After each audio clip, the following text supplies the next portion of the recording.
né?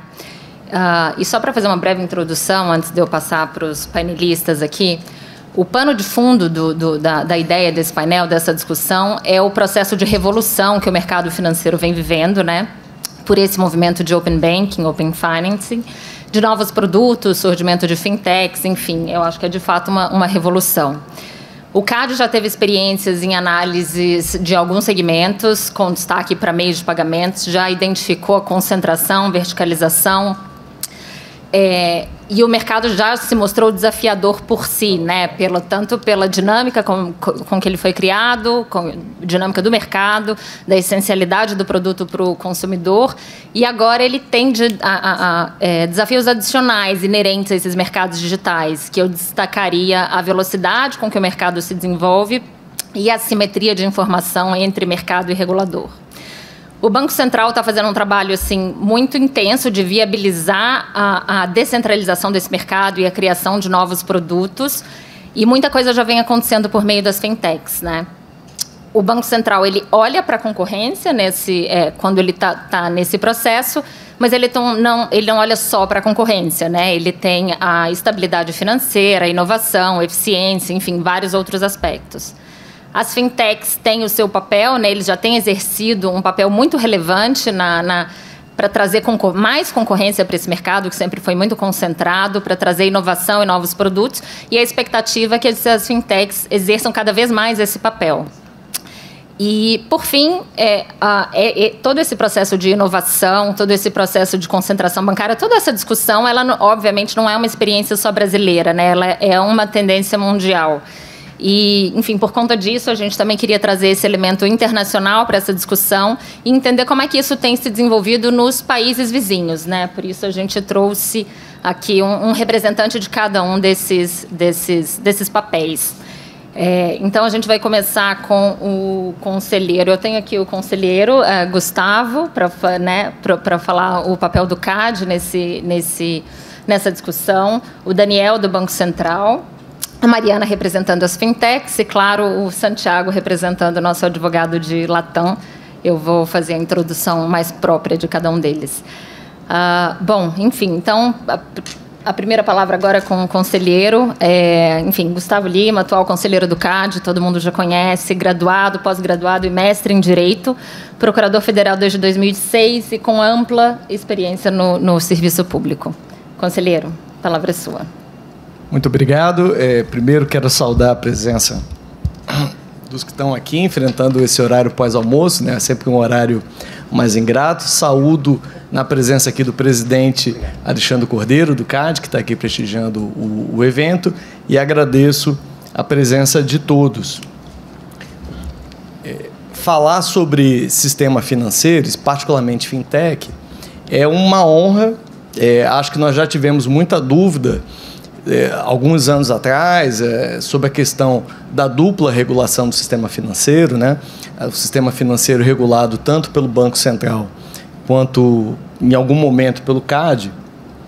Mas me parece que hoje estamos numa quadra da história desse ambiente concorrencial que isso já foi naturalizado. Nós temos diversos outros setores que também são submetidos à dupla concorrência, como é o caso das telecomunicações, como é o caso do setor de energia, como é o caso de óleo e gás. E eu acho que hoje temos um nível de maturidade institucional que nos permite tratar com muita tranquilidade dessa convivência e essa cooperação que as agências devem ter sobre o setor. E o nosso tema aqui é Leave Your Wallet at Home, né? Ou seja, deixa sua carteira em casa. Não sei se é porque ficamos com uma promessa de tudo ser de graça hoje, estamos com essa expectativa. Mas que, basicamente, nosso tema é a estruturação das fintechs. E a primeira pergunta que eu acho que nós deveríamos fazer é se, de fato, existe um motivo pelo qual o antitruste, o direito de defesa de concorrência, deva tratar as fintechs de alguma outra forma diferente de qualquer outra empresa ou qualquer outro setor. Eu acho que essa talvez é a primeira pergunta. É um dever da defesa da concorrência estruturar as fintechs ou proteger as fintechs em algum nível, ou deve o direito da concorrência se preocupar com a entrada de fintechs no setor? Então, esses acho que são os primeiros desafios que a gente vai enfrentar. A primeira, eu gostaria de falar um pouquinho sobre as características do mercado financeiro. E o CAD aprendeu muito com pagamentos digitais nos últimos 10 anos e com o sistema financeiro. Então, nós não estamos aqui começando a construir uma teoria ou começando uma discussão do zero. Nós temos, na verdade, uma discussão sobre sistema financeiro e pagamentos digitais que tem mais de uma década, que antecede, portanto, a lei atual de defesa de concorrência. Eu não gosto de chamar mais de nova lei, porque eu acho que 10 anos, se uma coisa é nova, tem algo estranho. Já não é tão nova assim. Então, a atual lei de defesa de concorrência, mas nós temos uma experiência do CAD que é muito superior à da legislação atual. Então, a primeira característica que a gente vai ter no sistema financeiro é ser um sistema altamente concentrado, principalmente no caso brasileiro. O que isso quer dizer? Nós temos grandes agentes, né, e com poucos agentes concorrendo no setor. Então, durante muito tempo no sistema brasileiro, nós tivemos poucas entradas no sistema financeiro e elas começaram a se tornar mais presentes agora com a digitalização do sistema financeiro, que é o que se chamou comumente de fintech, que tem essa ideia de startups que associam tecnologia com os produtos tradicionais do sistema financeiro. Mas por que temos uma barreira de entrada muito grande? Porque, independente da tecnologia que se tenha, para você abrir um banco, você tem toda uma barreira regulatória que envolve vários passos burocráticos, né, de salvaguarda do sistema, mas envolve, obviamente, investimento em capital e você ter uma visibilidade no mercado. Os bancos, para serem viáveis e atraírem clientes, têm que ter um poder de portfólio. Não adianta a gente só abrir um banco e ter uma conta digital que não tenha outros serviços, como empréstimo consignado, cartão de crédito, um sistema de transferência, um sistema de proteção dessa segurança de informações, e tudo isso não é algo simples não só de se fazer, como demonstrar ao cliente, porque a grande dificuldade do sistema financeiro é você demonstrar para a pessoa que o dinheiro dela existe. É um dinheiro que as pessoas só têm em números, é um dinheiro totalmente desmaterializado, e demonstrar para elas que aquele dinheiro um dia será devolvido para elas. Isso, obviamente, exige um certo grau de confiabilidade pela população, que é uma barreira de entrada natural. E, além disso, o sistema financeiro ele é uma plataforma de múltiplos lados. O que a gente quer dizer com isso? Ele não é uma relação tão simples de se entender se um prestador de serviço e um tomador de serviço, porque esse serviço tem múltiplos lados onde ele é prestado. Então, para a gente dar um único exemplo, quando eu passo um cartão de crédito, quem é o tomador de serviço do cartão? Né? Nós temos primeiro o dono do cartão, que está pagando a tarifa e faz o pagamento, mas não é só isso. Você tem o estabelecimento, que ele também tem que pagar um aluguel de uma máquina, né, para integrá-lo nesse sistema, e paga uma comissão quando efetua esse pagamento. Mas também não é só isso, porque o próprio cartão de crédito ele tem uma bandeira e, às vezes, um banco, normalmente um banco associado. E, em alguns casos, uma marca. Então, para a gente dar um exemplo aqui muito fácil de a gente entender, você pode ter no mesmo cartão, um cartão... vou dar um exemplo aqui da concorrência. O Itaú, Latam, Visa. Então, você tem na mesma marca um banco, uma companhia aérea associada que está trazendo outros produtos, você está trazendo uma bandeira de cartão de crédito que vai ser aceito por determinados estabelecimentos, também são clientes que são de propriedade de outros clientes, sem contar os intermediários dessa operação que é invisível para o cliente. Né? Eu ouvi um número que em algumas operações se chega a 10 parceiros diferentes até que essa operação seja concretizada do sistema de pagamento. E nas fintechs, elas, pelo menos na minha ótica, hoje elas ainda são o poder, as empresas com menor poder de mercado. Nesse mercado elas ainda são entrantes, porque elas dependem muito do sistema tradicional de pagamento. Então, basta a gente ver que ao longo da experiência do CAD, nós tínhamos 2 sistemas de pagamento no Brasil todo. Um era o da Visa e o outro era o do Mastercard. E mesmo para os outros cartões de crédito, o American e o Diners e outros cartões, dependiam necessariamente dessas 2 estruturas de pagamento. E aí a gente vai ter algumas questões que surgiram, levantaram problemas concorrenciais, como a questão de discriminação, a questão de negativa de contratação, de ser ou não estruturas essenciais, que o CAD teve que enfrentar ao longo dos anos. A primeira pergunta que pode ter é o seguinte, mas então, as fintechs é um setor que não está regulado? Será que deveríamos ter uma regulação? E aí parece aquela piada, acho que o pessoal já deve conhecer, que é aquele meme, né, do Estado diz, achei um setor não regulado, que perigo. Não necessariamente porque um setor está não regulado que ele é um perigo por si só. Não regular também é uma decisão, e nem tudo na vida tem que ser regulado. De um modo geral, o que você vai tentar regular é quando a competição é imperfeita, a competição é assimétrica, e você vai tentar fazer uma regulação, muitas das vezes simulando as travas que teriam no ambiente concorrencial natural. Nós temos aí um exemplo que não é brasileiro, graças a Deus, mas um exemplo talvez desastroso das fintechs, que é o caso da Wirecard. É um exemplo, não sei se todos estão familiarizados, mas que não é um problema de antitrust, na verdade é um problema legal, onde uma startup, na verdade, estava a vias de comprar o Deutsche Bank, que é o maior banco, um símbolo da Alemanha, e essa startup, na verdade, o grande problema, ela faria um movimento de M&A, ou seja, nós teríamos aí uma questão de fusão, mas essa startup, na verdade, o grande problema dela era um problema de ordem policial, porque ali tinham questões envolvendo fraude e lavagem de dinheiro, que não é o escopo aqui. Mas, então, o que me parece que as fintechs, de modo geral, elas se enquadram dentro de uma lógica do sistema financeiro e dos pagamentos digitais. O fato dela atrair essa tecnologia e, portanto, ter um crescimento, né, como é natural no setor de tecnologia, um crescimento que é disruptivo e muito grande na base de clientes, é algo que chama atenção e nos pode dar algum alerta. Porém, eu lembro o seguinte, o banco que mais criou contas digitais na pandemia nós tivemos uma grande bancarização dos brasileiros, né?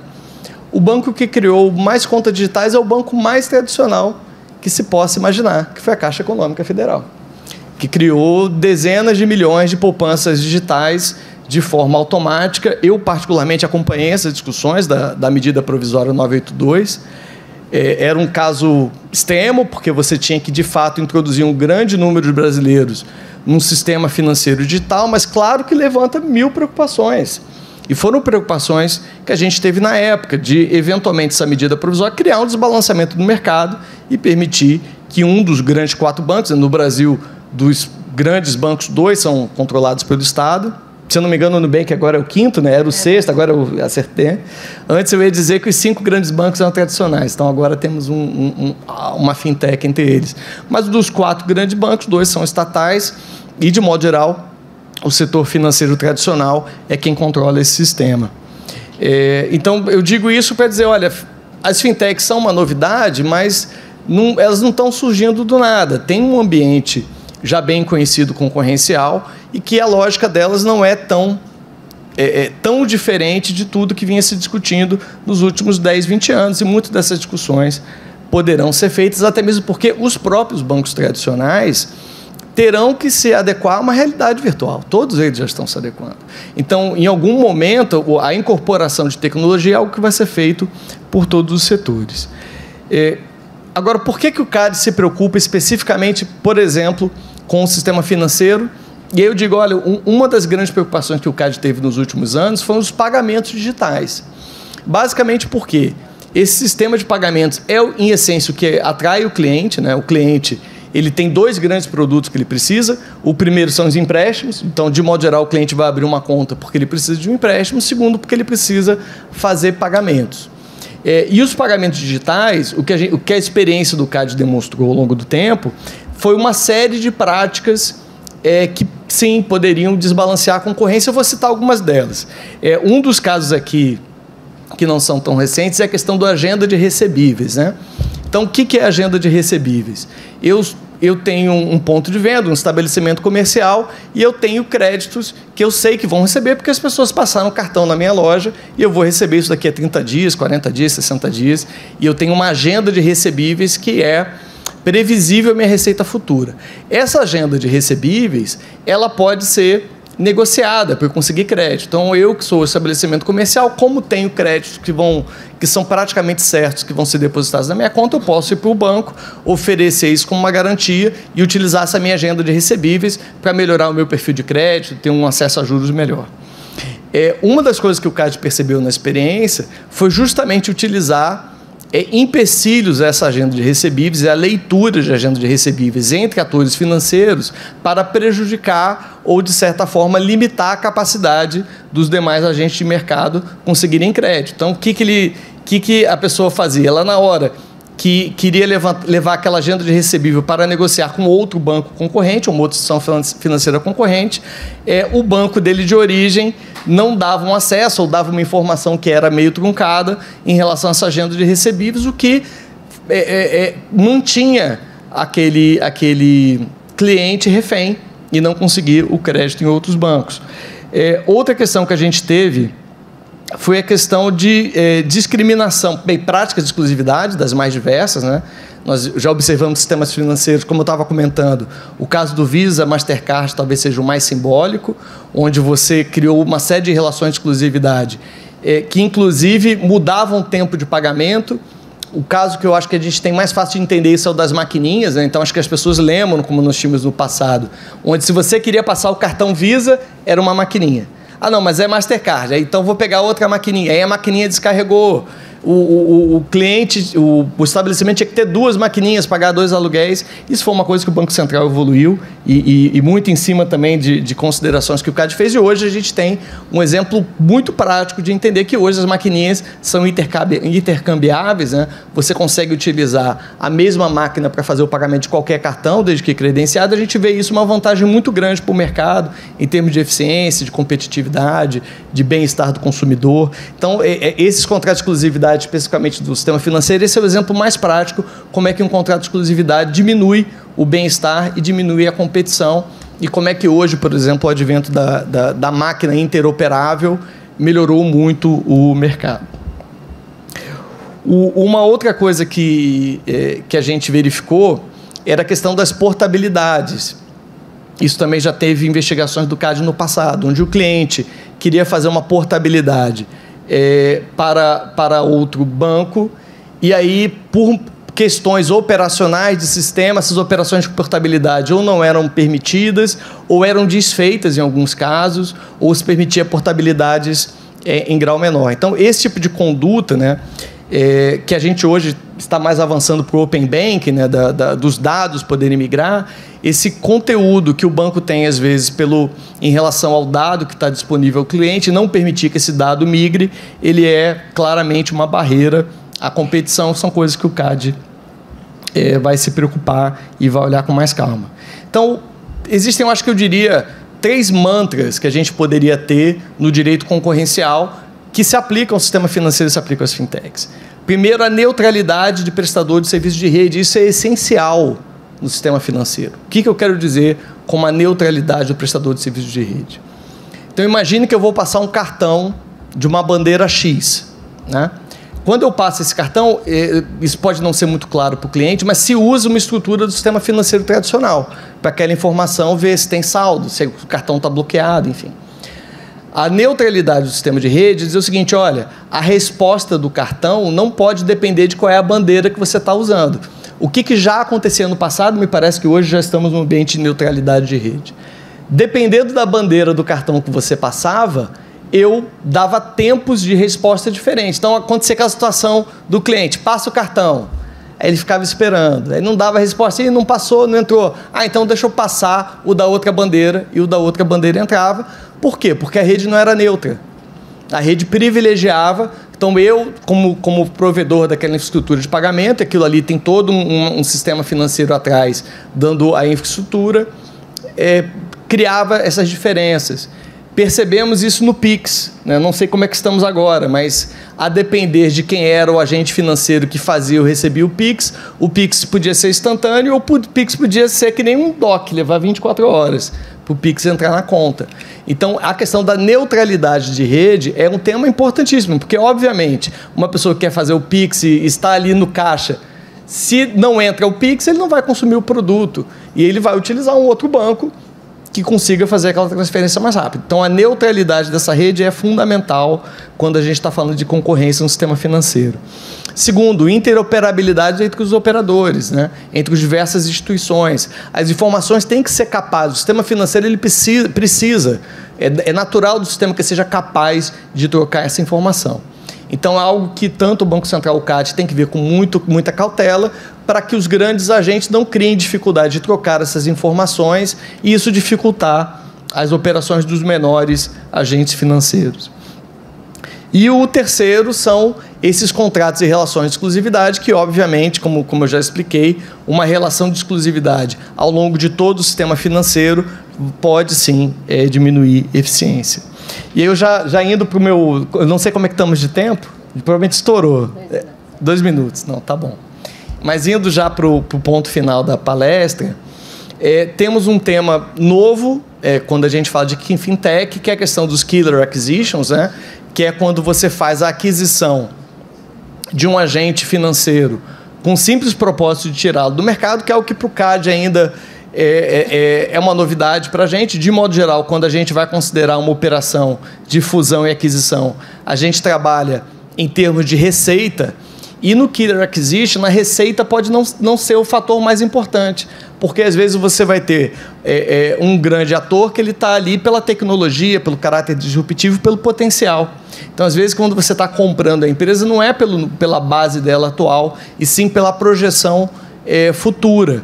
E aí podem me perguntar, bem, como é que resolve isso? Eu e o mundo ainda não temos boas respostas, mas um dos pontos que está sendo muito apontado é você avaliar a operação, não somente pelo faturamento das empresas, que é hoje a receita que nós temos no CAD, nós avaliamos o faturamento de um, o faturamento de outro e vemos se a operação é notificável ou não, mas talvez utilizarmos aquela prerrogativa do CAD de determinar a notificação, nossa lei hoje já permite, mesmo que o faturamento seja atingido, para operações que o valor da operação tem uma determinada grandeza significativa, porque, lógico, se você tem uma empresa que tem um pequeno faturamento, mas ela está sendo comprada por 1 bilhão, virou um unicórnio, provavelmente existe algum ativo que não é o faturamento dela que deva ser verificado, porque pode estar gerando alguma questão de mercado. Então, Killer Acquisitions é algo que eu acho que a gente vai ter que ter uma cautela muito grande com as fintechs.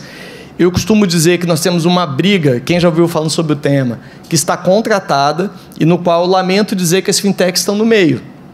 As fintechs estão entre os rochedos e as ondas. Por quê?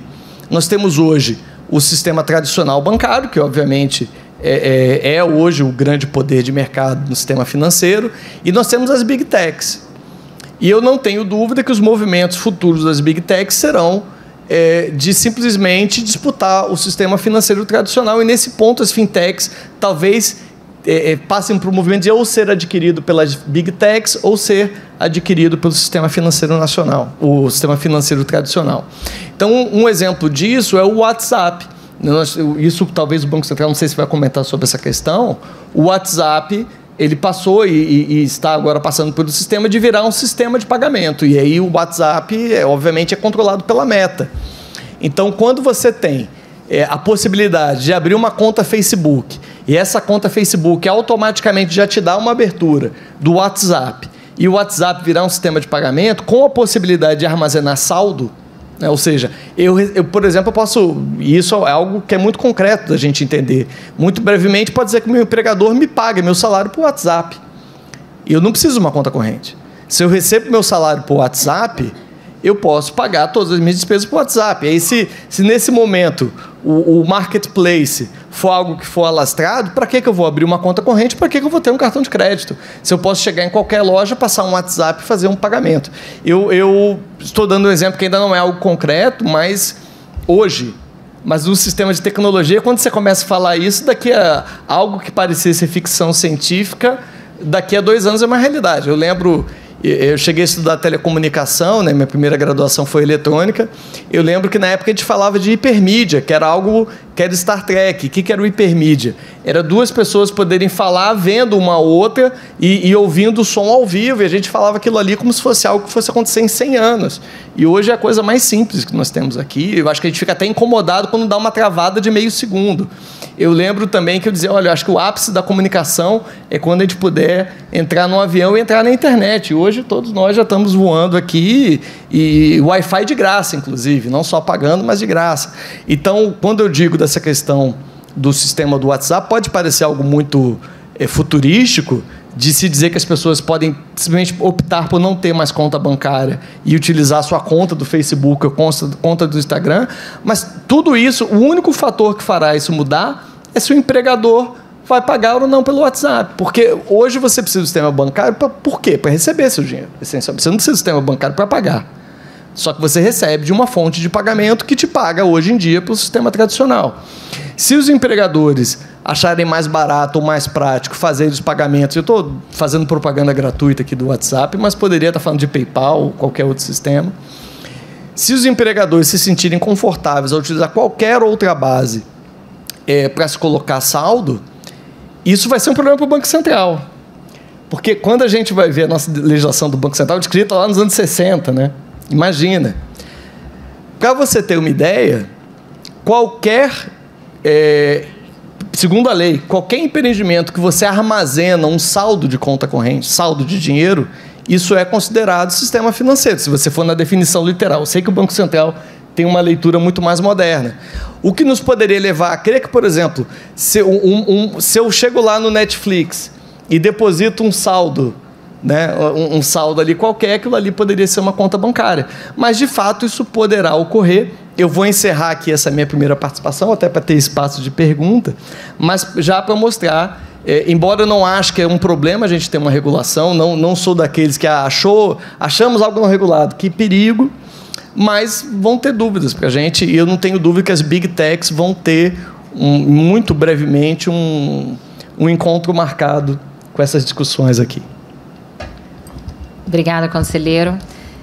Eu passo agora a palavra para o Daniel Palaro Canhete. Gente, o Daniel ele atualmente é chefe da divisão de análise de concorrência no Departamento de Competição e de Estrutura do Mercado Financeiro do Banco Central. Ele é graduado em Administração e Ciências Contábeis, ingressou no Serviço Público em 2009, com passagem inclusive pela SEAI, então tem bastante experiência em concorrência. E hoje ele está no Banco Central desde 2011. Daniel. Boa tarde a todos. Primeiramente, queria agradecer ao IBRAC pelo convite de participar. Infelizmente, o diretor Otávio e o diretor Renato Gomes, por conta do Copom, não puderam participar, mas aqui a gente vai deixar mensagem aqui do banco para os desafios que a gente vai ter no antitrust, né? Agradecer também a doutora Milena, do conselheiro doutor Gustavo, doutor Santiago, Milena, todos aqui os colegas do CAD estão aqui, as autoridades do CAD também, os escritórios e as consultorias também. Muito obrigado. Aqui, assim, é uma apresentação bem rápida, assim, que eu queria só passar um panorama do que o Banco Central está enxergando no desafio de fintech, que, assim, tem a concorrência que acontece hoje, tem aquela concorrência que a gente imagina que vai acontecer em poucos anos, né? A gente foi falar, não, daqui a alguns pares de anos, vamos dizer assim.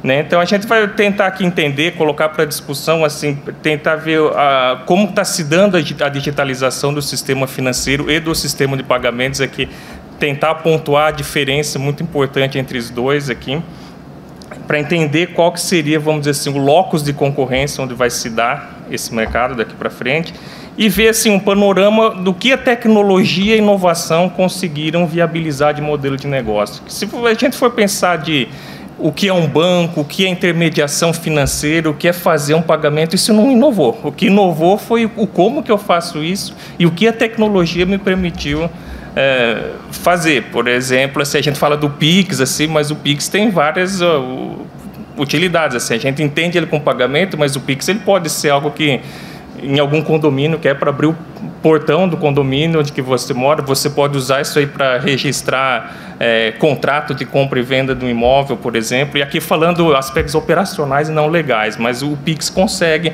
fazer isso aí. E dali é a criatividade do mercado, o que ele consegue montar em cima dessa estrutura, né?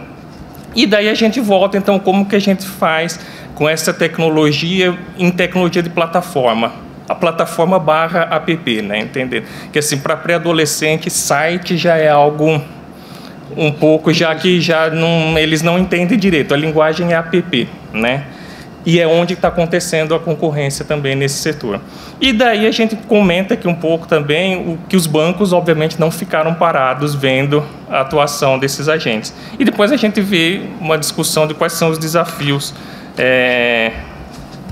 tanto para o regulador como para a autoridade antitrust, né? Aqui, gente, só que um desenho bem simples aqui, que está em PDF, não é o modo de apresentação, mas aqui dá duas visões do que está acontecendo, tanto pela Moody's como para o BIS, né, nesse serviço ali de novos modelos de negócios com finanças. Primeiro a gente tem as Big Techs, e das Big Techs a gente vai ver que o serviço financeiro, ele é um serviço adicional do que ele quer naquele ecossistema. Em outras palavras, o que seria? Hoje, segundo pesquisa de mercado, um usuário comum acessa 7 aplicativos, esses 7 aplicativos ele acessa todo dia. O desafio dessas empresas é: eu quero ser um desses 7. E uma vez que ele entra no meu app, eu não quero que ele saia do meu ecossistema. Então lá eu quero vender o crédito, quero que ele deixe o dinheiro lá, ele compra a geladeira ali dentro, faz um PGBL. Então, assim, ele vai tentar, e inclusive a rede social, se possível, ele faz ali dentro da plataforma dele. Então, esse é o desafio que a gente está vendo com as Big Techs, que é muito incipiente ainda, mas pode vir com muita força.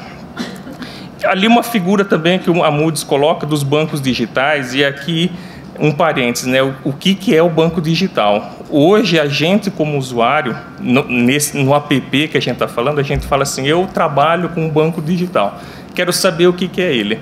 E você vai lá no site do Banco Central e ele pode ser uma SCD, uma instituição de pagamento, um banco comercial, ele pode ser qualquer uma figura que ali ele consegue prestar o mesmo serviço sem ter exatamente uma licença do que a gente conhece como um banco comercial. E ele funciona do mesmo jeito, e a tecnologia permite que o usuário trabalhe com ele sem ele saber que aquilo não é um banco, mas ele faz tudo que um banco oferece.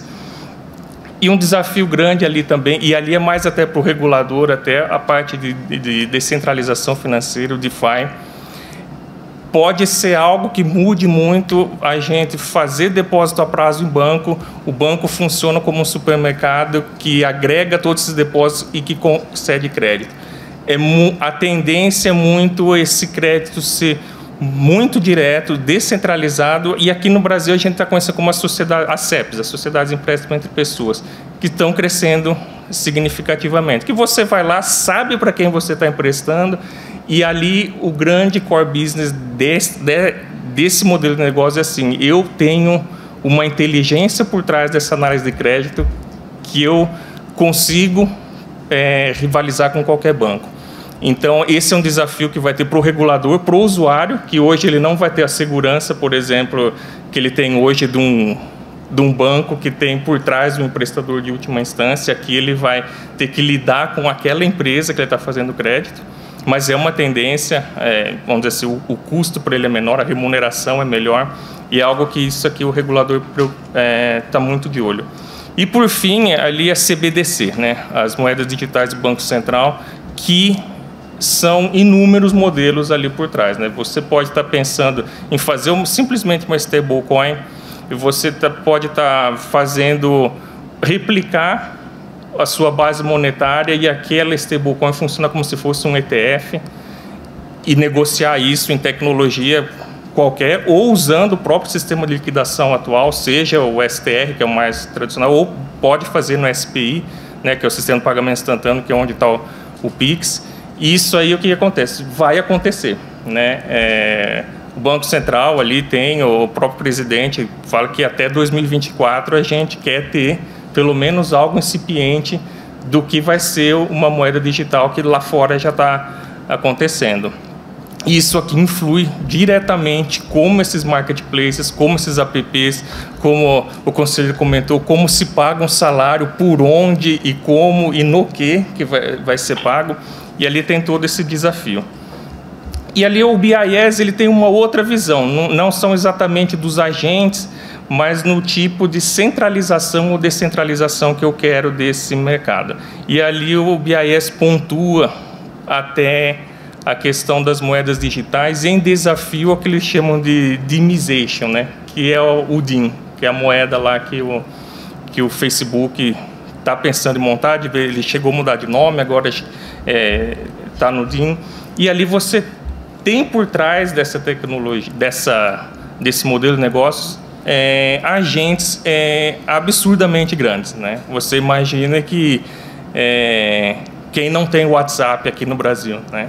Todo mundo tem WhatsApp, você imagina se o WhatsApp não necessariamente ter só uma conta de depósito, ele tem uma moeda dele, ele tem algo, e moeda a gente entende ali no sentido estrito mesmo, assim, como reserva de valor, unidade de conta, para fazer todos aqueles atos que uma moeda é capaz. Há outras discussões, falar assim, que a moeda hoje ele é utilizada no mercado de crédito, no mercado de capitais, coisas que não são necessariamente viáveis para uma moeda, por enquanto, né? Dependendo da tecnologia, ele pode viabilizar esse tipo de modelo. E daí você tem essa dicotomia, né? Eu quero fazer uma centralização, como é hoje o real, a moeda nossa, e sistemas de liquidação, como exemplo o Pix, mas há outros sistemas de liquidação no Brasil, e frente ao que uma Big Tech pode oferecer, que por meio do WhatsApp Pay ou por meio de uma moeda que eles possam emitir. E dali você tem que ter como solução, ainda na visão do BIS, como que se dá essa regulação, onde que vai se compete todos esses modelos de negócio, que são modelos completamente diferentes e que, para o usuário, o que me interessa é o serviço que ele me presta, não o como, né? Então, assim, é um desafio bem grande de como a regulação vai endereçar esse tipo de questão. Aqui, então, assim, e só passando aqui também o que seria o panorama geral, não vamos, obviamente, passar por esse gráfico. Esses gráficos aqui são do relatório de economia bancária que o Banco Central emitiu esse mês, e a gente tem um texto falando sobre a digitalização do sistema financeiro. Mas aqui a mensagem é o seguinte: a tecnologia ela conseguiu já fazer a disrupção do que eu quero com o usuário dentro de um sistema financeiro e do sistema de pagamentos. Então, num sistema centralizado, eu vou ter que pensar em conta corrente, conta de pagamento e real digital, isso no modelo atual, que impacta todas essas instituições que hoje são autorizadas pelo Banco Central. Instituição de pagamento, credenciador, o iniciador, que agora com o WhatsApp Pay também entrou para o perímetro regulatório do Banco Central. Como que esse modelo, que hoje está estruturado e montado, vai conviver com esse modelo descentralizado, onde eu vou ter criptomoeda, onde eu vou ter stablecoin. Vou ter não, né? Stablecoins já estou até ultrapassado, já estou ultrapassado aqui. Estou falando que vai existir, mas já todo mundo já tem um relacionamento ou já imaginou como que funciona. E dali cria um desafio: como é que eu faço estabilidade financeira? Como é que eu faço política monetária em cima disso aí? Hoje, no modelo intermediado que a gente tem, somente instituições financeiras com carteira comercial acessam as reservas bancárias. Isso é um modelo brasileiro que não é uma verdade. Assim, algum dia eu posso pensar no modelo que qualquer pessoa acesse uma reserva do Banco Central. Eu não preciso de um banco para fazer isso. Esses modelos podem desafiar esse tipo de paradigma. E daí você tem que pensar, Banco Central como emprestador de última instância, como que você funciona num sistema desintermediado desse jeito, né? Sem ter o banco comercial ali na sua frente, que é quem tem a carteira comercial, que é o modelo que a gente fez. E por trás disso tudo tem as Big Techs, né? Que ali a quantidade de usuário, inteligência artificial, é simplesmente assim, do que eu leio ou do que a gente vê que acontece no Banco Central, a quantidade de informações que essas empresas têm é algo impressionante, né? Então, assim, se ele falar assim, quero fazer o modelo de crédito com base na minha quantidade de dados, eu imagino que vai ser uma análise de crédito muito robusta, né? Que vai ser muito difícil um banco tradicional chegar num nível de, vamos dizer assim, de screening que essa empresa consegue, né? E fora isso, tem toda a questão de que, com o tamanho desse, como fica a questão, já fugindo um pouco do Banco Central, mas é algo que acho que faz parte da discussão, como é que fica a privacidade, como fica a prevenção à lavagem de dinheiro, como fica todo esse aspecto que vai ser afetado por esses modelos, né?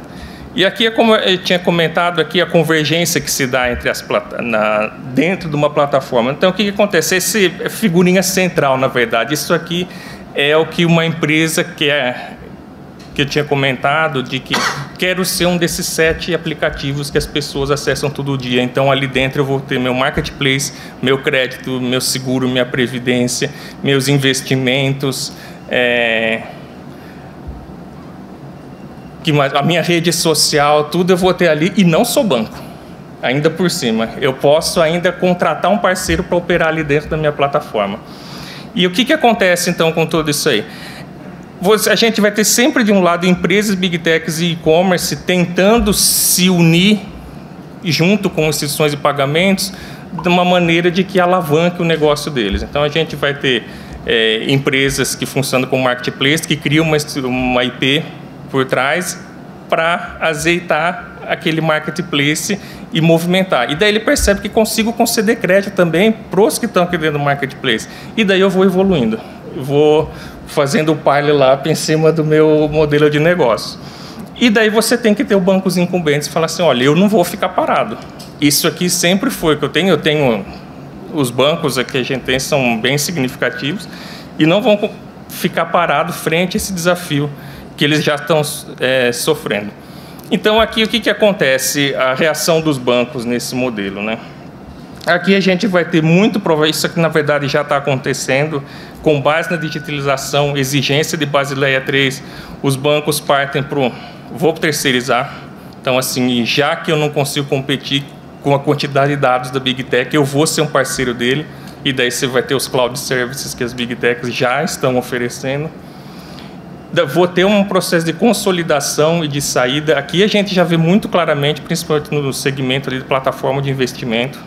É um modelo de negócio que está se consolidando, principalmente por ser uma questão de mercado multi-sided, igual o conselheiro comentou.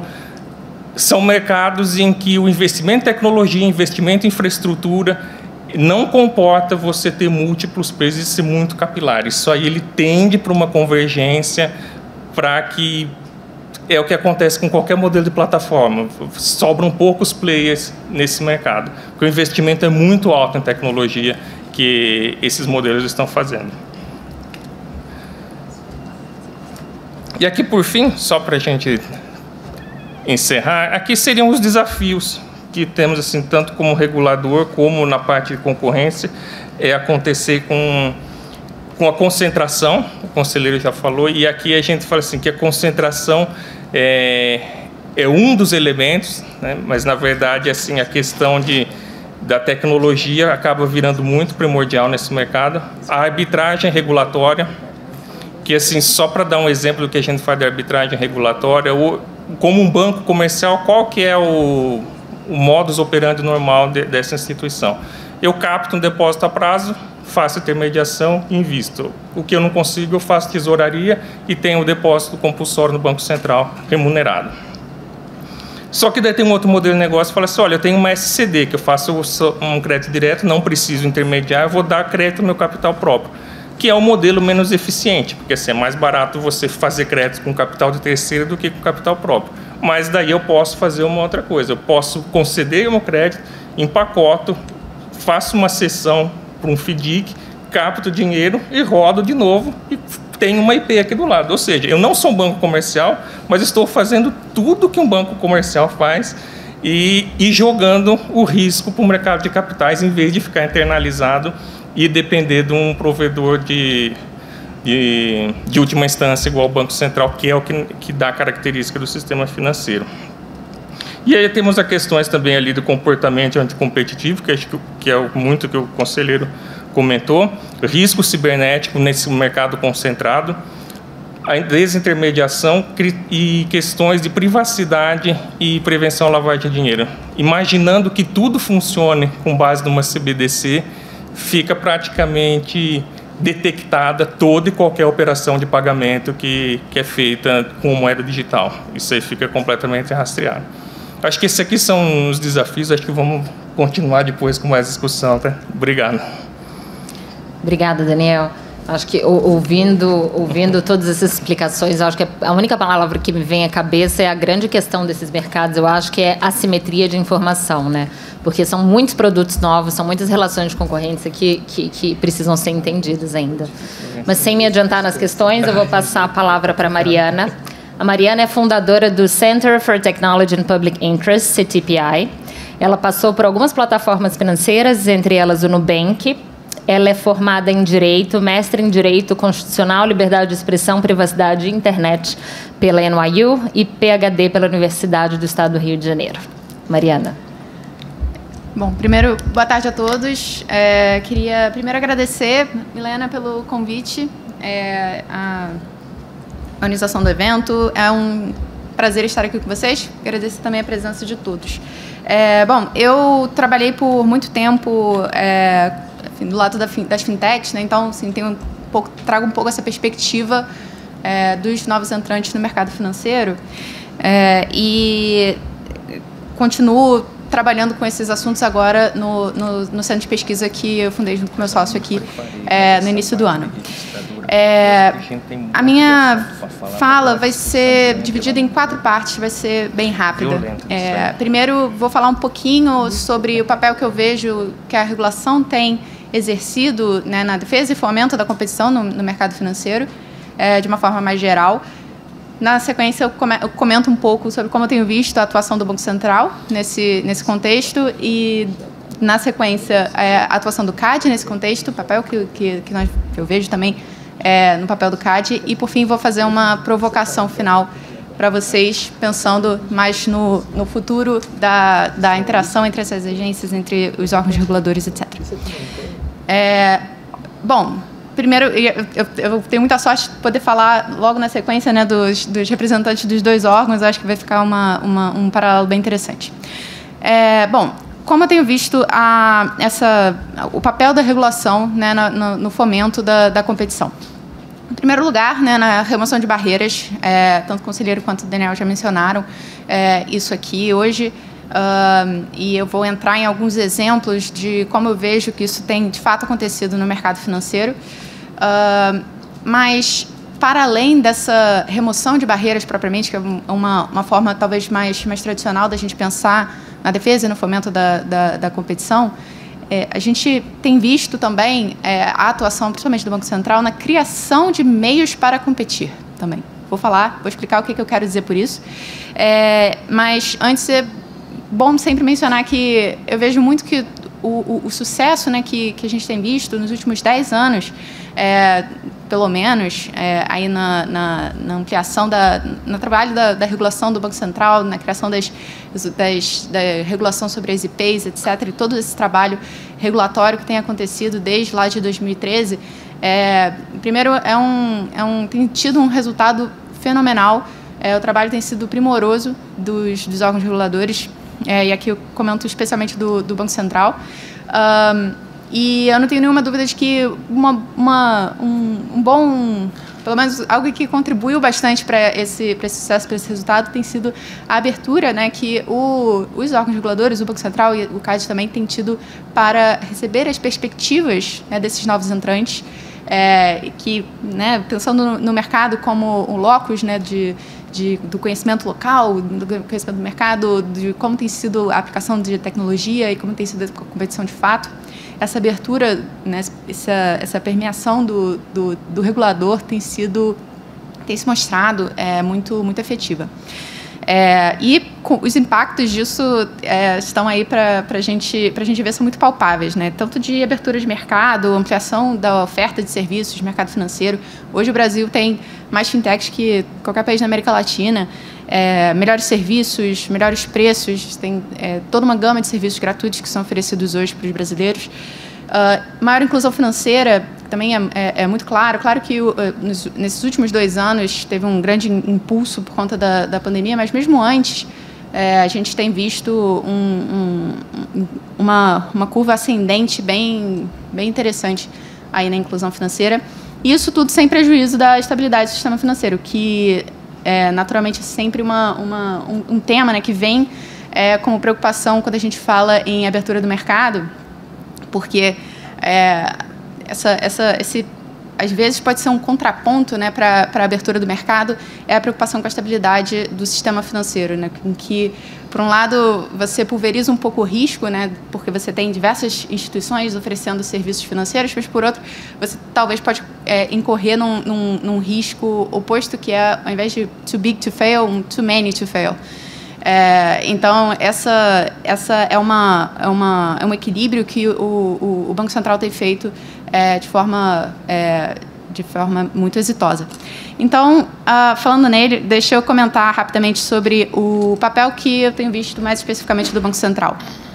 Bom, a atuação do Banco Central é primordialmente ex ante, né, geral e abstrata, e, portanto, traz uma visão bem sistêmica dos impactos, do que precisa ser levado em consideração no ambiente da competição no mercado financeiro de pagamentos. Claro que o foco, né, naturalmente é exclusivo,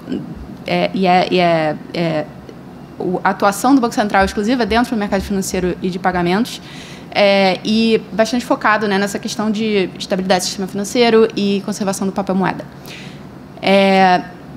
Mas, mais concretamente, como o Banco Central tem atuado nessas duas grandes eixos que eu mencionei, né? Remoção de barreiras de entrada e criação de condições materiais para a competição.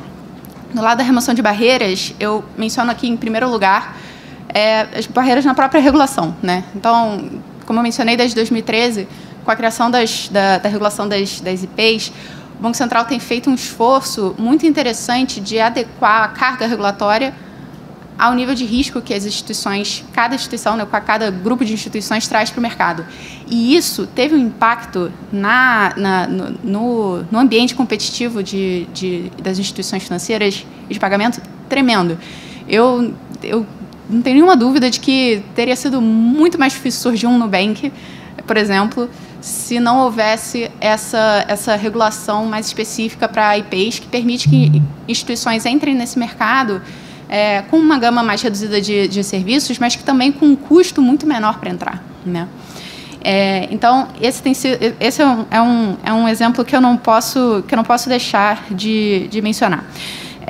E também nas práticas anticompetitivas do mercado, né, que já foram mencionadas aqui. Então, foi mencionado, né, a proibição de exclusividade, como do consignado, que é um caso interessante. Isso, e nesses casos, inclusive com cooperação com o CAD também, né?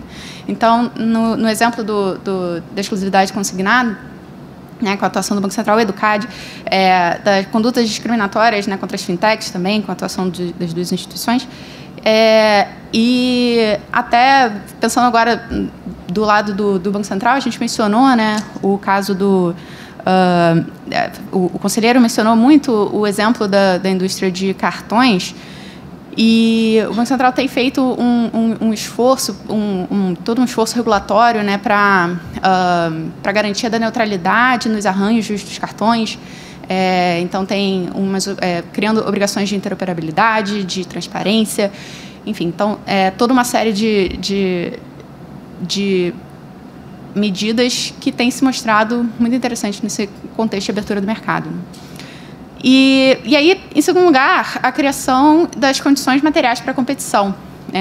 E aqui eu menciono especificamente na redução do custo de troca de provedor de serviço, e na redução do impacto material da autoconcentração no mercado. O que eu quero dizer por isso? Vou dar alguns exemplos, porque eu acho que vai facilitar.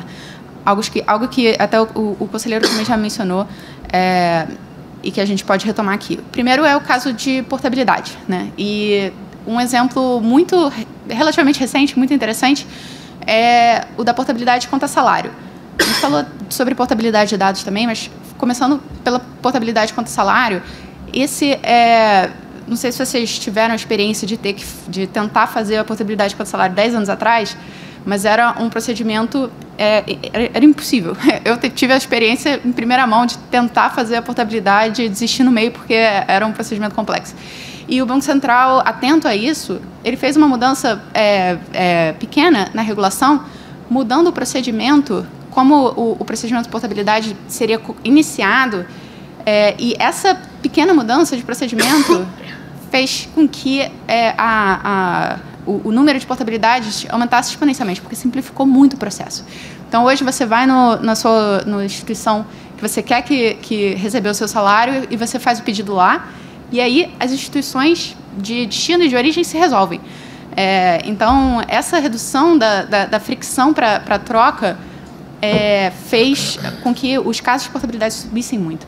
E isso é extremamente relevante para a competição, né? Porque a gente sabe que o custo para você trocar de provedor de serviço, ele é um elemento muito importante na questão da competição.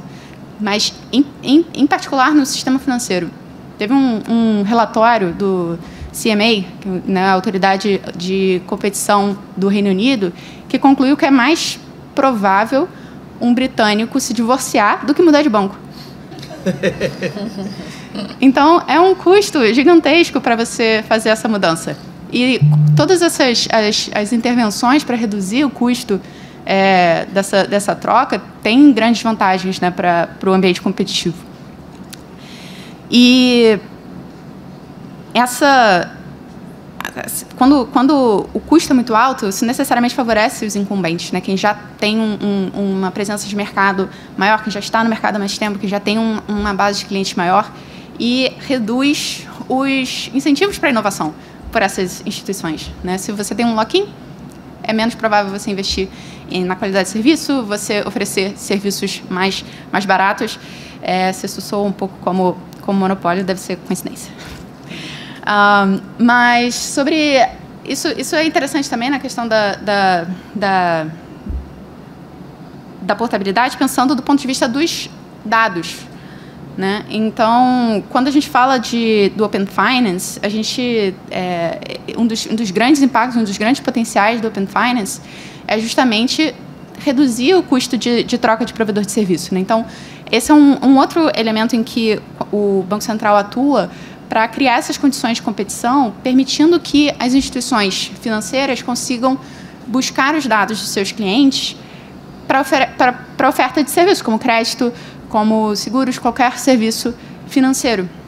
E essa possibilidade, ela efetivamente, você poder botar todos os seus dados numa mochilinha e levar para uma outra instituição, também abre uma nova fronteira de possibilidade de competição, que é muito interessante. E, por fim, o último comentário sobre o Banco Central é sobre a própria criação do PIX, né, que do meu ponto de vista, o ápice, né, da construção de meios materiais para a competição.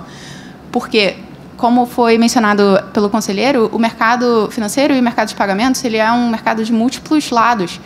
Então, para você oferecer um serviço de pagamento sem o PIX, você tinha que ter uma rede grande o suficiente para você ter pessoas querendo pagar e pessoas querendo receber pagamentos pela sua solução. O que favorece muito os players mais consolidados, os players que estão no mercado há mais tempo e com uma certa concentração. Então, quando você cria o PIX e, a partir de então, qualquer provedor de serviço consegue oferecer um serviço de pagamento para que qualquer pessoa faça pagamento para qualquer outra pessoa, a vantagem de ser grande deixa de ser tão relevante. Né? Então, você pode criar uma fintech hoje e você ter 5 clientes que amanhã esses seus 5 clientes conseguem fazer e receber pagamentos para qualquer pessoa no Brasil. Isso é revolucionário. E essa é uma forma gigante de ampliar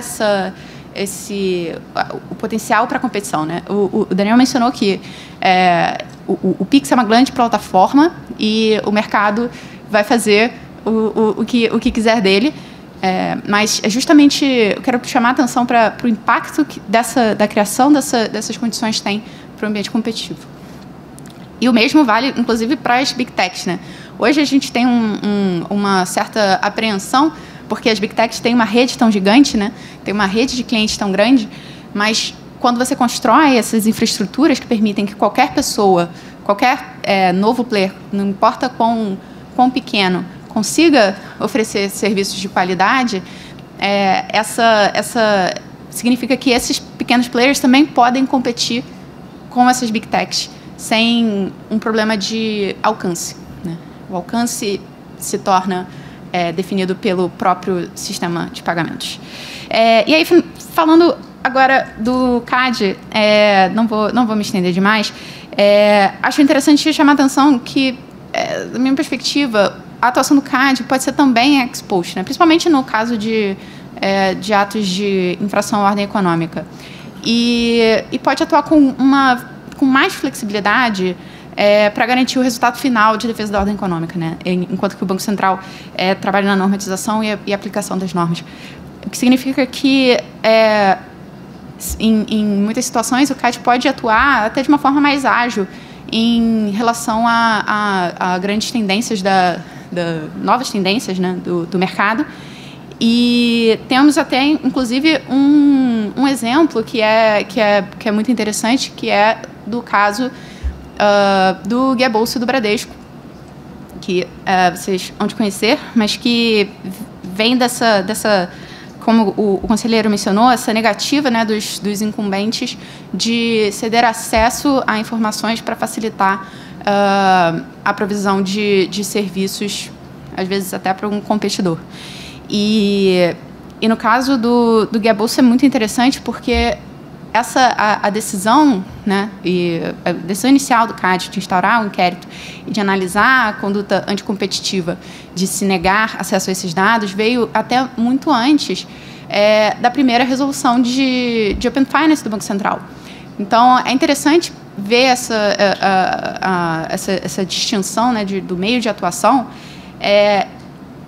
não só por essa razão, mas também porque o CAD, naturalmente, tem um escopo de atuação consideravelmente mais amplo do que o do Banco Central, que está focado no mercado de pagamentos. E como vimos nas falas do Daniel e do conselheiro, essas fronteiras entre o mercado financeiro, o mercado de pagamentos e o resto estão ficando cada vez mais tênues, né? Então, eu vejo muito, eu espero muito ver no futuro a atuação do CAD, inclusive fazendo ajudando na atuação nessas fronteiras, né, em que instituições financeiras oferecem serviços de marketplaces entram em mercados de pagamento e por aí vai. Inclusive, no caso do Guia Bolsa é interessante porque ele tratou da questão do acesso à informação para uma entidade não regulada, que o Open Finance não pôde chegar, né, por estar limitado ao sistema financeiro. E aí, a última provocação que eu vou fazer... eu achei que eu já tinha passado meu tempo. Então, vou até ver se tinha mais coisa para dizer nesse caso. Não, estou brincando. Então, a última provocação que eu quero fazer para vocês é pensando no... A gente tem falado muito, né, da importância que dados têm tido no ambiente competitivo e a força que o uso de dados pode ter, né, na qualidade de serviço, nas oportunidades de negócio, etc.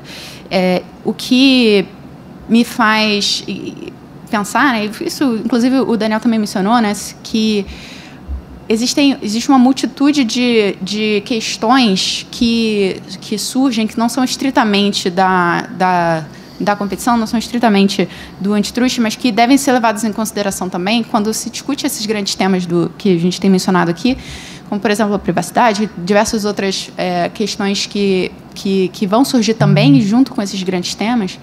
E eu acho que a gente tem visto, né, nos últimos anos com o grande sucesso dessa atuação em cooperação, né, do Banco Central com o CAD. Eu imagino que isso vai se tornar cada vez mais relevante por conta dessa complexização do mercado de pagamentos e o mercado financeiro, e também trazendo a importância de trazer até outras agências para a mesa de discussão, como a NPD, por exemplo. Eu gosto muito do caso do Guia Bolsa, acho muito interessante, e do Bradesco, e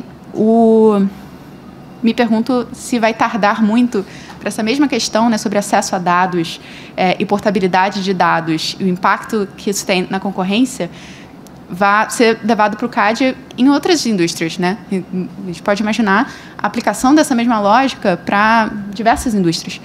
E a gente tem na LGPD hoje a previsão do direito do titular de dados de portabilidade para um outro fornecedor. E a gente sabe do impacto que isso pode ter no ambiente competitivo. Então, a minha última provocação é essa, como a gente vai trabalhar essa questão dos dados e essas interações entre as agências reguladoras por conta, dentro desse contexto cada vez mais complexo dos mercados. Muito obrigada.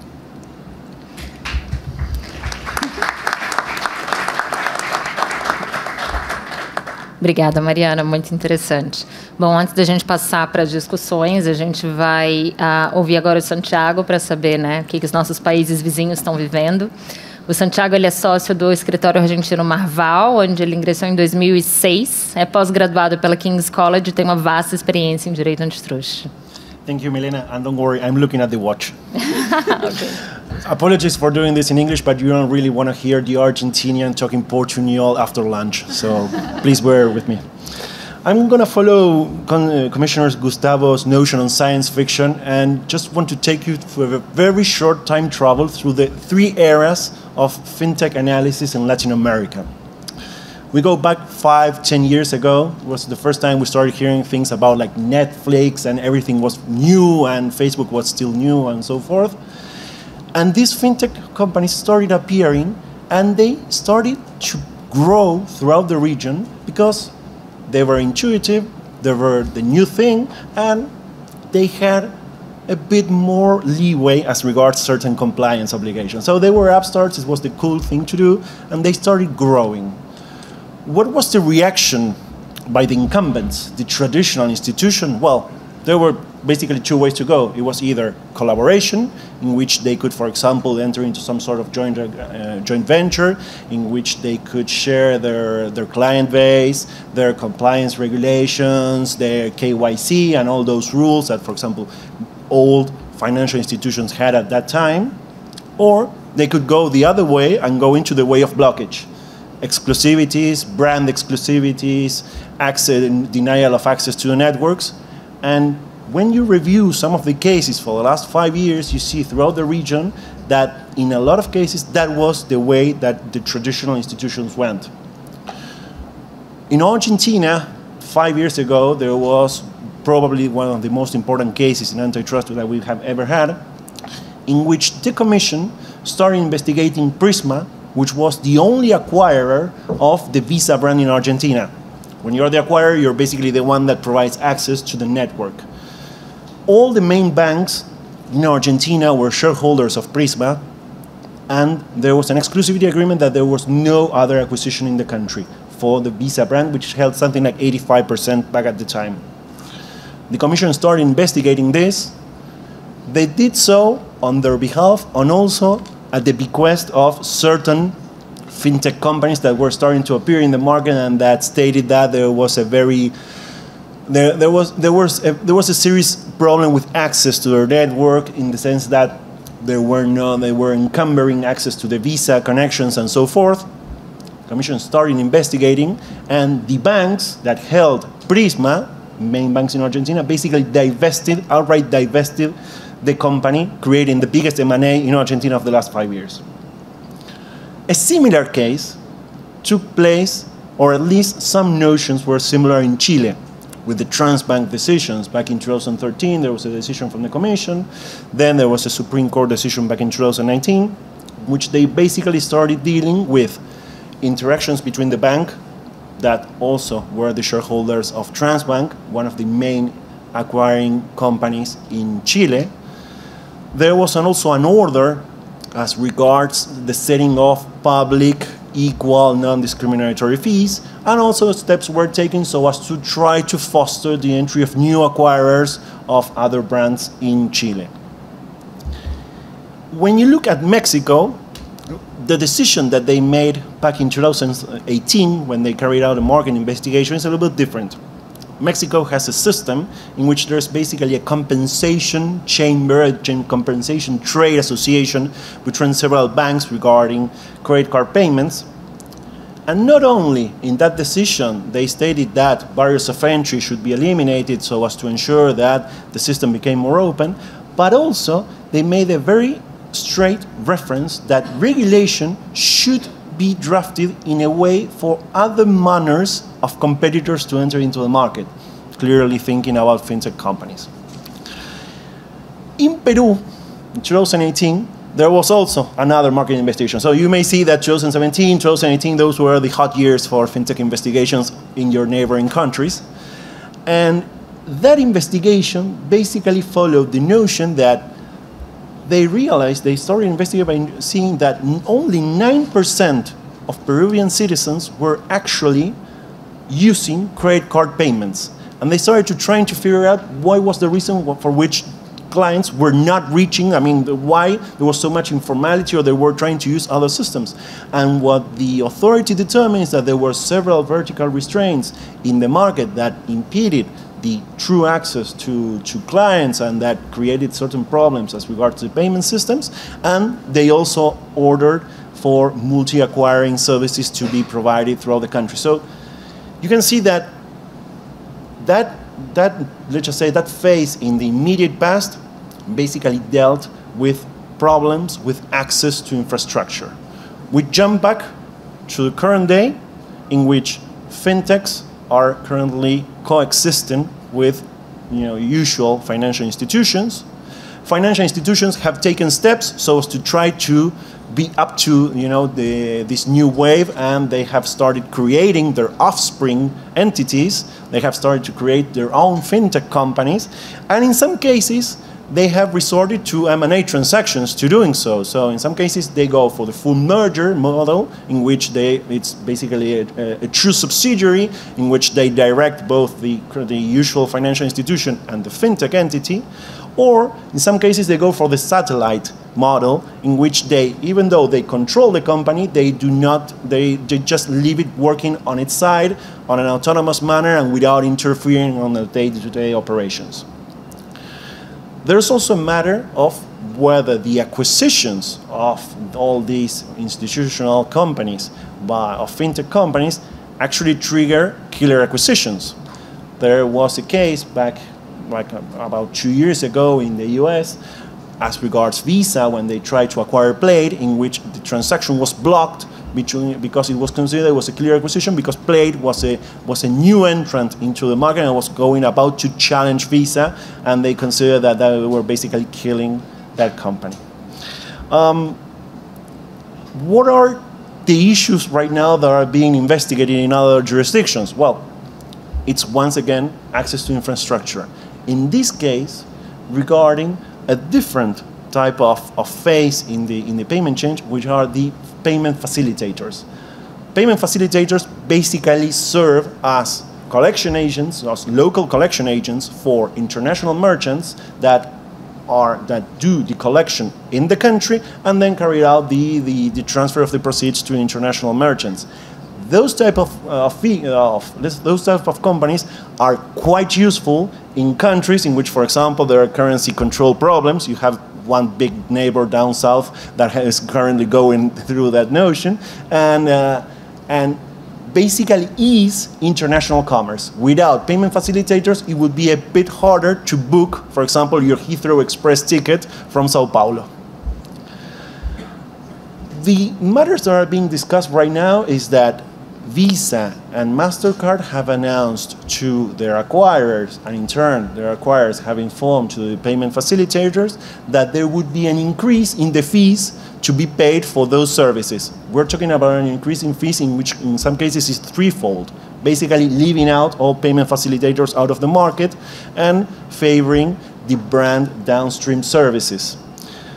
This investigation right now, there's been movement first of all, in Colombia, in which an injunction was issued back in July 2022, in which there was an order not to raise these fees, not to implement these new programs, and for everything to remain the same. Then, 2 months later, in Peru, there was a market report issued in which it was specifically analyzed that those transactions, that increase in the plans, that change in the plans, was going to take them out of the market. So it was another red flag. 2 months afterwards, so you can see that throughout the jurisdictions that this is a bit of a domino effect, In Chile, there was an injunction issued against certain companies, not all of them, but certain companies, so as not to raise these prices and to keep things the same. And in Argentina, there is still an ongoing investigation. So as you can see, we're still facing infrastructure problems in which access is the key issue of why fintech companies are going to the antitrust commissions of every country. It doesn't always work. There was a case 2 years ago by Mercado Libre in Chile against Transbank, in which they tried to claim that the fees that Transbank was charging them for acquiring services were too high and they were out of market standard, and basically had no support from the authority, and that investigation was closed. But we're still on the phase in which fintechs are still struggling to get into the traditional systems. And now we jump to the not so distant future. In the not so distant future, Gustavo was already mentioning some of the scenarios, but I want to bring you some other that we have thought about. The first one is we will start to see regulatory compliance through M&A, in the sense that fintech companies may start buying these incumbent, these usual financial institutions, so as to have the compliance permits, so as to let them operate on all ranges in the market and not just some of their specific niche activities. We are seeing those type of activities. Right now, we are seeing those type of mergers. The other one is that we should start thinking about how marketplaces are going to be interacting with these huge fintech companies and the type of interaction that they will have as regards information, as regards exclusivities, as regards possible price discrimination vis-a-vis brick-and-mortar stores. We should also consider that it's quite likely that the next big fintech company is going to be a truly LATAM one, in the same manner as what has already happened with marketplaces or with OTAs, in which companies from Latin America have grown and become global players. And the final question is what is going to happen with the regular, with the usual institutions, with the brick-and-mortar institutions, the old financial institutions. And I'm not going to leave you with a provocation, like Mariana said, but rather with the good news. They're going to be our clients in the future because they're going to start claiming against all the dominant fintech companies. Thank you.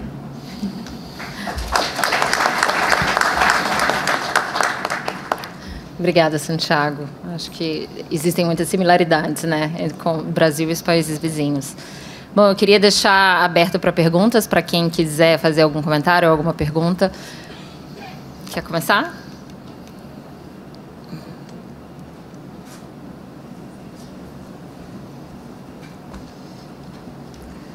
Obrigada.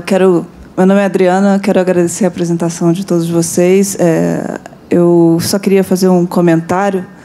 Esse mês, o Prêmio Nobel de Economia, puxando para o meu lado aqui, o Prêmio Nobel de Economia foi para celebrar a pesquisa sobre o sistema bancário, né, e a importância de se entender como funciona, qual é o papel de um banco, né, no exacerbamento de crises mundiais. A gente teve crises importantes recentemente, né? E, enfim, a pesquisa dessa turma, desse trio que foi celebrado esse mês, foi a respeito de qual o papel de um banco. Então, o banco ele tem uma função na sociedade, na economia, que é transformar passivos deles, que são depósitos, poupança, que são passivos líquidos, em ativos que são ilíquidos, que são empréstimos, certo? Então, ele faz essa transformação que gera todo esse impacto na economia de desenvolvimento, crédito e todos aqueles efeitos que a gente conhece bem, né, sobre a economia. E outra função que foi investigada e estudada por esse trio é que o banco também ele recebe a ele é delegado o monitoramento dos empréstimos. O que está acontecendo com esse dinheiro, né? Nós deixamos recursos no banco e deixamos que o banco nos dê algum tipo de rendimento, mas esse banco vai pegar esses recursos e emprestar para alguém, e ele que vai, através do contrato bancário, garantir que esse dinheiro vai voltar com algum rendimento, e o banco fica com uma parte. né, desse rendimento. Então, quando eu vejo, né, o desafio que vocês têm à frente, né, o Daniel trouxe um mundo, né, de mudanças que estão vindo com esse choque tecnológico, com essa transformação. Assim, tem novas moedas, né, temos instituições de pagamento, temos instituições que deixam a própria pessoa monitorar aquela empresa, né?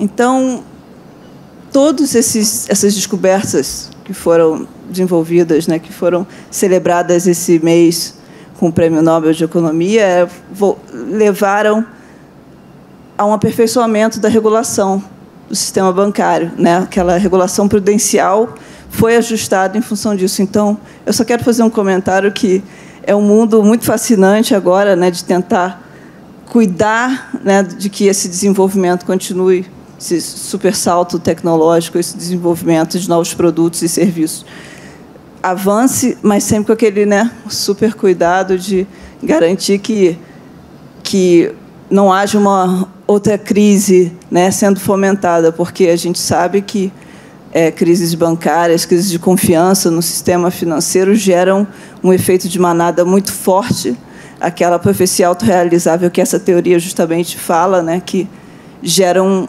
efeito muito forte, muito perverso sobre a economia real. Então, é um cenário muito desafiador, fascinante e, poxa, acho que o Banco Central também está indo muito bem e com todos os cuidados necessários. É só um comentário. Obrigada. Não, obrigada, Adriana. Adriana, né? Sim. Obrigada. Posso comentar em cima dessa? Por favor, claro. Eu acho essa observação muito interessante. Eu sou um grande entusiasta de estudar a crise de 2008. O meu mestrado foi um dos temas que eu estudei com mais profundidade. Eu acho o seguinte, hoje nós estamos plenamente capacitados para voltar no tempo a 2008, mas continuamos igualmente despreparados para a próxima crise. Então, se a gente conseguir, né, de voltar no tempo a 2008, nós sabemos o que fazer com precisão. E eu dou aqui alguns exemplos. Um exemplo muito próximo, Robinhood e GameStop. Então, para quem não conhece a Robinhood, era um aplicativo que utilizava investimento em ação com uma forma de gamificação. Que até hoje há dúvidas de como é que deveria ter sido regulado ou não, se deveria ter sido tratada como uma operadora de ações natural ou se era uma fintech. E que quando, no caso do GameStop, que se fez um squeeze, né, no valor das ações, com base num fórum de internet que, pela regulação estatal, seria troca de informações concorrencialmente sensíveis, mas como é que você faz isso quando você tem milhões de pessoas falando na internet sobre o tema e a operadora chega num dia e tira o botão de vender? Então, para quem não conhece o caso Robinhood, simplesmente acordou um dia, você tinha lá ou melhor, de comprar, desculpa. Você tinha lá o aplicativo que, quando você entrava na ação da GameStop, o botão de comprar foi desabilitado. Você só podia vender, não podia comprar. Por uma decisão do aplicativo. Nossa regulação de 2008 não deixou pronta para isso. O caso Quadriga, que é o caso também famoso do Canadá. Então, para quem não conhece o caso Quadriga, é de compra de moeda digital. Bitcoin, enfim. Bitcoin hoje em dia já é até mais... já virou tradicional, né? Dessas moedas cripto que nós temos. Então, o que acontece com essas exchanges, né? As pessoas acham que elas estão comprando o Bitcoin ou criptomoeda, mas, na verdade, elas botavam o dinheiro depositado na exchange e a exchange comprava a criptomoeda no nome dela, da PJ, e aquilo ali tem um blockchain que é inquebrável. Essa é a graça do negócio. A graça da criptomoeda é que você tem um código que não pode ser quebrado, senão ele não teria essa confiabilidade. O que aconteceu no caso da Quadriga? Toda a informação bancária estava no nome do dono, estava no nome do dono e o dono foi dado como morto. E até hoje não se sabe como é que se acessa esse dinheiro. Tem toda uma dúvida ali se parte disso foi desviado ou não, mas como é que você lida com isso? Então, eu tenho, sinceramente, muito pouca esperança que o encerramento de 2008 tenha nos preparado para a próxima crise, a qual só dará certo e só ocorrerá porque a gente não sabe lidar com ela. Obrigada. A gente acabou? A gente tem mais Acabou? Não tem mais 5 minutos que estão na minha frente? Tá bom. Bom, acho que a gente tinha muito espaço para discussão aqui, muita coisa para perguntar, mas espero que as exposições e as provocações que foram feitas sirvam de uma sementinha, né, para as próximas discussões sobre esse mercado, que sem dúvida é super interessante. Obrigado aqui aos especialistas, né, a todas as contribuições, e obrigado a todos vocês que estiveram aqui, gente. O IBRAC...